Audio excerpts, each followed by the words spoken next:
Hey everyone, Kyle Mike here from MLive.com. Joined by Justin Rogers back at Ford Field for another season. Preseason openers in the books, and it was a good win for the Lions. Justin, 23-3 win for the Lions. And a lot to like out of this game, particularly from the offense, and particularly from that guy we've been watching all throughout camp, Ameer Abdullah.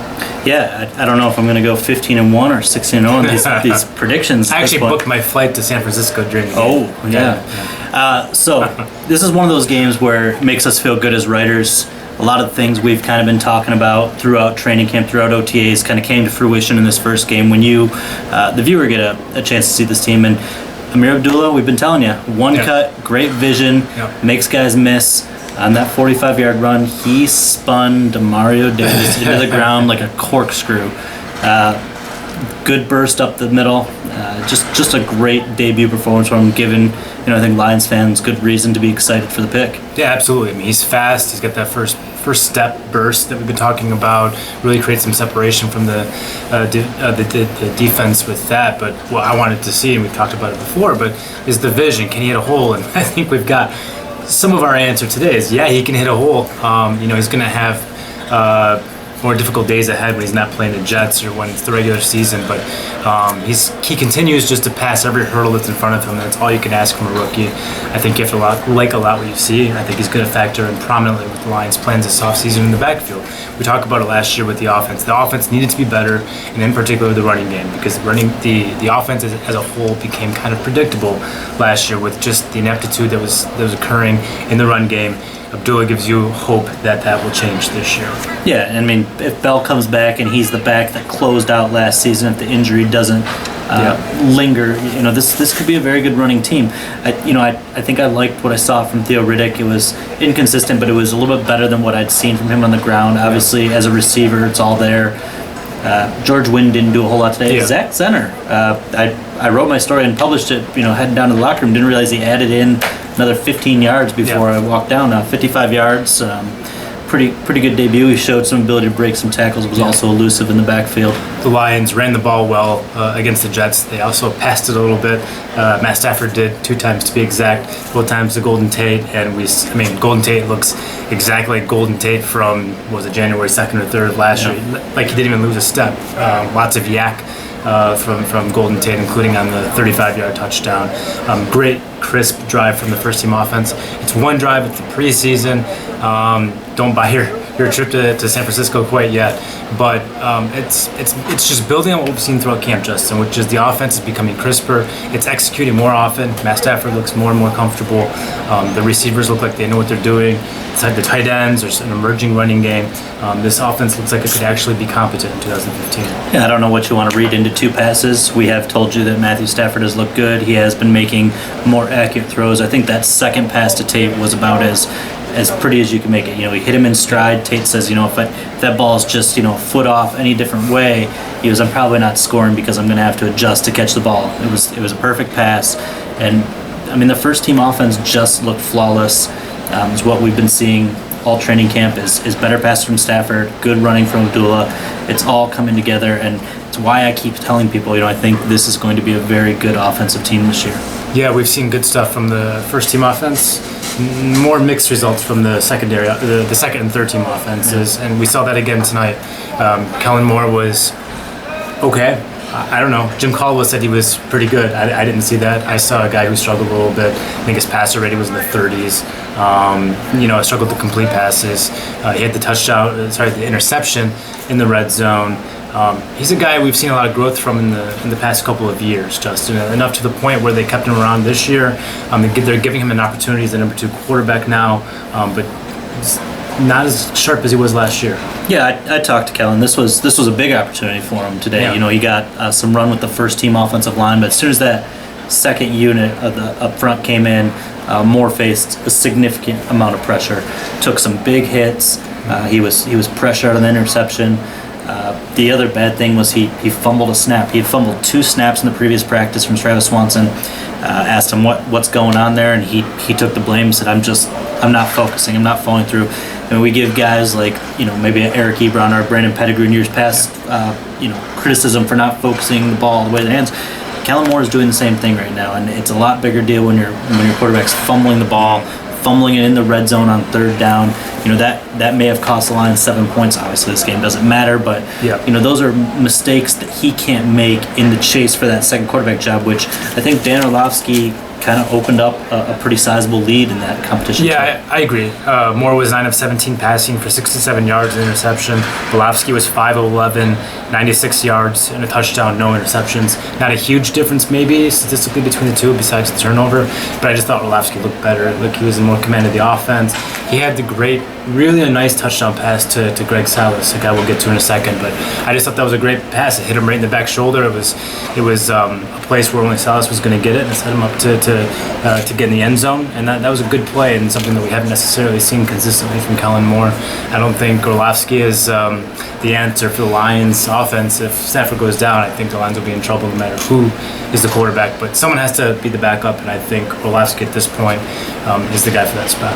That touchdown is actually the exact same play, same receiver when Moore threw his interception. He tried to throw the back throw to Salas.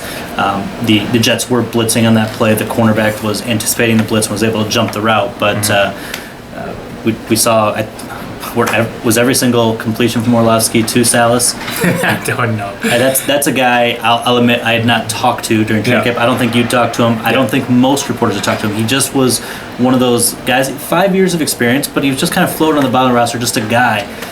Today he at least puts his name into the competition for the All-Pro team, right? For a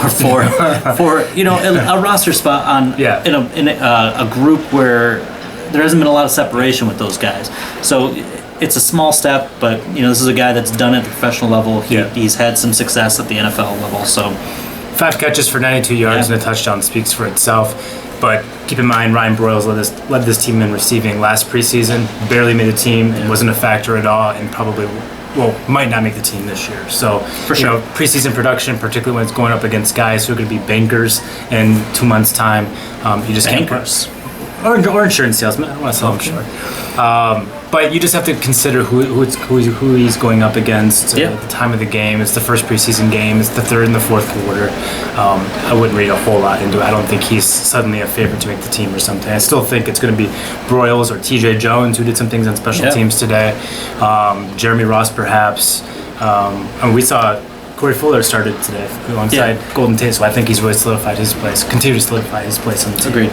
Yeah, I think Ross had a rough day. He had an opening kickoff that was decent, but in my opinion, the blocking was very good on that play. That was the bare minimum of what he should have got. Caldwell noted that too. He said he liked what he saw out of the return teams more so, particularly because he saw better blocking up front, because that was a problem last year. It's easy to look at Jeremy Ross not doing much, but blocking was an issue last year. I think he saw better things out of his kick teams. And then Ross was targeted 3 times, all by Kellen Moore. The separation was just not there, and that was the big problem with him last year. He played 700 snaps, second most of any receiver on the roster behind Tate, and only was tossed the ball I think it was 35 times approximately. And that production was he was lower on the rung of targets on the offense, but he just doesn't get separation very well. And Salas proved that he not only could get separation today, again against third-tier guys, but he could make catches that weren't necessarily perfect throws, whether it was the back shoulder throw or the one he caught long over the middle to convert the third down. I personally feel like I didn't learn very much about Jeremy Ross today. I think he played kind of like he played last year, and I think it's still the same thing for him, which is he has to win the return jobs. Looks like Ameer Abdullah is the number 2 guy behind him right now. Abdullah was the second guy out there for both punt and kick returns today, and he has to hold them off, and if he doesn't, he's probably off this team. That's a lot of talk about the offense. The defense played pretty well, only 3 points allowed against the New York Jets. And I was particularly impressed with what I saw from the defensive line. That's where all the questions are at this point. You lose 4 of your top 6 defensive linemen from last year, so there's a lot of question marks about who's going to fill those jobs up front. And with Nada out, you did get to see both of the defensive tackles together who are competing for that one starting job in Karan Reed and Tyron Walker. And we've both been impressed by Tyron Walker since the pads have come on in camp. But I thought today Karan Reed really outplayed him. He was all over the place. He had half a sack in there with Devin Taylor.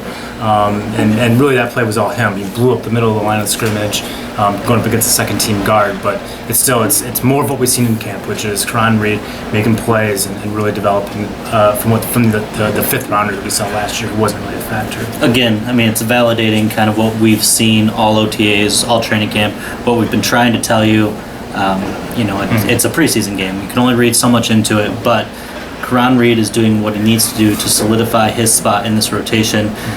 You mentioned the sack. There was a play against the first team offense where he broke through the line on a run play, didn't make the stop. He didn't even get a hand on the running back, but altered the angle that the running back was running, allowed Tyron Walker to clean it up for a 1-yard gain. That's the dynamic you want to see from your defensive tackles. Didn't see a whole lot in the second level. DeAndre Levy was aggressive as always, but was out of there in short order. I kind of want to see more from Kyle Van Noy. He closed strong. He got a hit on the quarterback, broke up a pass, but I felt like he was really struggling to get off his blocks in the run game, and that was probably the one area where the Lions struggled today. Was they were inconsistent stopping the run, which is their calling card.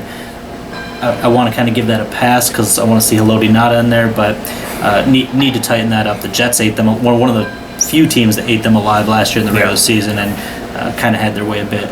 Definitely in the first half today. Yeah, I think things will change a little bit when you get a 340-pound run stuffer. That's exactly what they brought in Nada. It's to stuff the run, and I think once he gets out, it's going to be a way different game. At a defensive end, I thought it was interesting. You had Daryl Tapp starting there for Jason Jones alongside Ezekiel Ansah. First end off the bench, Devin Taylor. Guy we've been talking about quite a bit now the past couple of days. Really, he's looked impressive in camp. He's shown a lot of pass rushing moves, and again, I thought a pretty decent showing from him today. And the fact he was the first guy off the bench, I think, speaks volumes to where the staff thinks he is at this point, which is well ahead of guys like Corey Booton and some of these, some of these guys who are maybe were brought in as competition for him and his job. I really thought coming into camp, and I think you thought the same way, that Devin Taylor was going to be a guy right in that bubble. And maybe why Wooten was brought in. I agree with you. And he's played well enough at this point that I think he's well ahead of even Larry Webster at this point. A guy that the staff, I think coming into this camp, I really believe that the staff thought Webster was going to be that top guy behind the 2 or 3 guys with Ansah, Jones, and Tapp. And at this point, I think it's Devin Taylor. I don't think it's close. Yeah, Tom Lawan was on the radio today, mentioned how he's been impressed with him. Something I noticed at defensive end I would like to monitor closely is Ansah was almost exclusively on the right side last year. They're moving around left to right side. I think they're going to play the matchup. They know he's their bread and butter in terms of pass rushers. They don't have anybody else.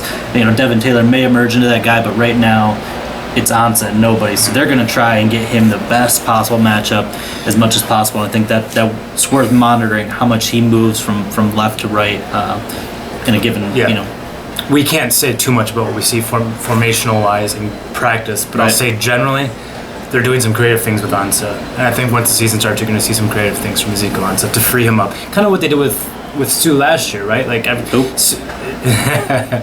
Sue is a beast, right? But you also kind of know where he is in the game at all times, and offenses would game plan for that. And the Lions last year quite a bit would move him to end, bounce him around, do some funky things with him and Ansah, even lining up Sue on that left end there sometimes, and really creating some problems and unexpected formations or whatever. I think you'll see the same thing with Ezekiel Ansah this year. With the secondary, those guys are pretty solidified at this point. So much so they held out Rasheem Mathis today as just a healthy scratch. A guy who's going to turn 35, just trying to keep the wear and tear off the tires a little bit. But Josh Wilson starting in the nickel and also playing some outside early in the game. I think that, again, it's validation of what we've seen. It's a veteran guy who's played well in an important position, particularly in the Lions division.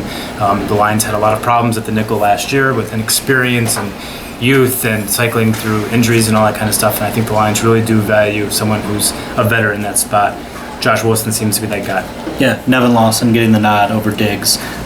Lawson actually started the game in place of Rasheem Mathis. We haven't seen Lawson outside a whole lot, but that's because Mathis hasn't missed any practice. I think this was just a maintenance day for a veteran. There's no reason to run a guy that's going to be 35 in a couple weeks out there for a meaningless preseason game. And Lawson's had a pretty good camp. I don't think he's had a spectacular camp, but I find that he's in good position regularly. I've seen him make some pass breakups. Didn't have any breakups today, but he had that play on special teams, though, keeping the ball out the end zone. He did. I thought that was pretty impressive. I thought his coverage was pretty tight today. He tackled well, and that's a good step for a young player coming back from a very significant injury. Yeah, we've talked about a half hour now, Justin. So yeah, we're going for a record. But the biggest thing you learned today. I didn't learn anything new. I got a validation for what I already knew. I knew Ameer Abdullah was going to be good. I knew the first team offense was going to be good. It was good to see that against the Jets and kind of validate what I've seen already. Yeah, likewise. I'd just throw in Taylor Boggs as a guy we've kind of like what we've seen in one-on-ones and stuff, and then we saw him on the first team kick return when the game started. Typically, you play if you're on the first team on special teams, you're making a case to make the roster. Upward movement, sure. Exactly, and so that was interesting to me to actually see the validation of what we've seen in practice. Yeah. And I think that's a name, one name to watch in the weeks coming forward. Man, we've just talked a lot about how smart we were. Maybe we should just stop being so egotistical and finish this thing. You know how big this game was, Justin, right? I busted out the big game suspenders just for this one. This guy. On that note, for Justin Rogers, I'm Kyle Meinke. We are MLive. Keep it right here.